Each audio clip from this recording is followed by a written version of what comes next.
We're joined now by Barry Ritholtz, Ritholtz Wealth Management, of course, host of the Masters in Business podcast. Barry, great to see you. And I want to just get your perspective on the significance of this move. Canada walking away from the table, the U.S. walking away from the tariff. We were talking to Jonathan Levin, columnist for Bloomberg Opinion, in the last hour, and he said, he's astounded at how markets seem to be shrugging this off, that, several years now into Trump term 2, after the first Trump term, this is kind of old hat. They've learned to operate kind of not paying as much attention to these tariff developments as they might have in the past.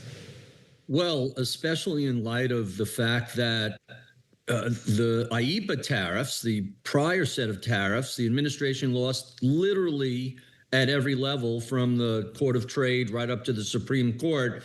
There is absolutely no reason to believe the 338 tariffs are going to survive close scrutiny. This is in the Constitution.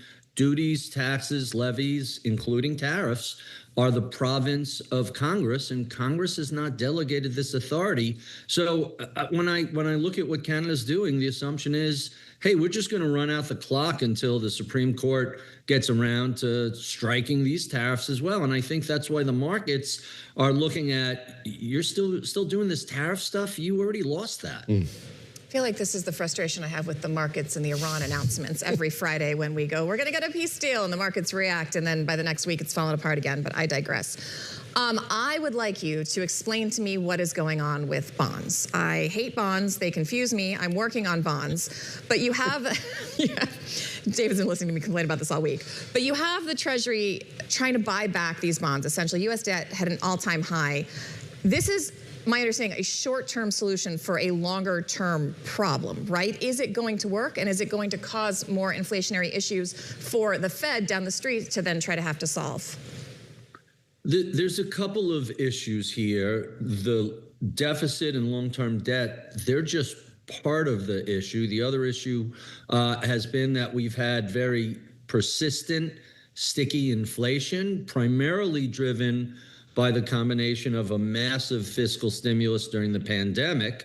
We're still suffering that overhang, as well as a lot of snafus with the supply chain. And by the way, all of the mayhem around tariffs on, tariffs off, what country can send stuff without tariffs, what can, has very much interfered with the normal flow of goods.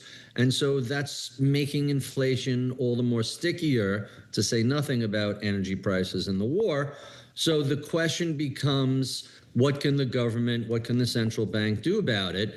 And you guys got the answer on your own. Short term, sure, they can have some temporary effect, but the bond market is a $100 trillion global market. There's only so much any one country can do to maintain yield prices, bond prices, over the long haul. The market sets the long-term bond yield, not the Fed, not the Treasury.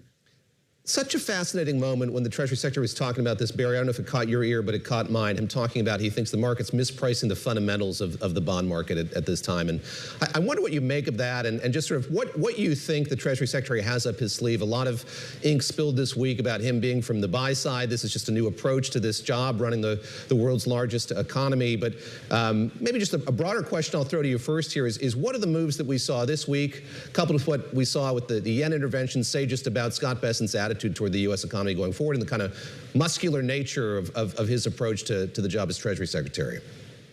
Look, he's doing what his job is, which is to try and jawbone the market into submission, to try and get people from recognizing that, hey, we're in a weird situation, but we'll get past it. The yen intervention and then the Treasury intervention this week is a way to show that he's in control. There's been this long history with the White House and the Fed begging for lower rates, and the Fed has a dual mandate, and inflation is half that mandate. So when you have higher than expected persistent inflation, they're not going to drop short-term rates, and the bond market is going to do what it's going to do. So Bessent is doing his job. His job is to, not only jawbone the market, but cheerlead the economy and say, we're doing fine overall. Here are all the positives, and everybody should just catch their breath.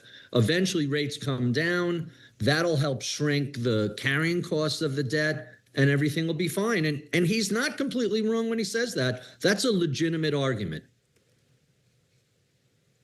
I am curious kind of how you dovetail this with the stock market. And there's been so much focus on the bond market, of course, over the course of the week, given where the intervention was. But what does it mean for the stock market? And are you surprised that we didn't see more reaction in stocks to what the Treasury Secretary did this week and the way it kind of, I guess, equilibrated here by Friday?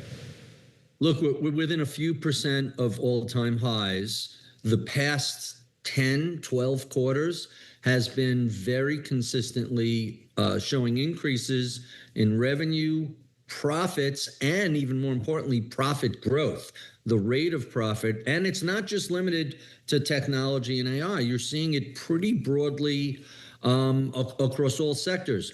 We're seeing signs that the hangover is starting to come around and the cost of expensive credit is having an effect.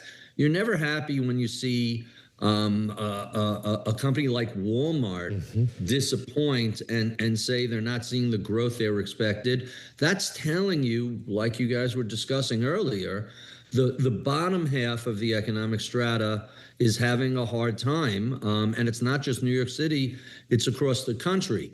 The one area where I'll disagree with the Treasury Secretary is that no, the K isn't closing.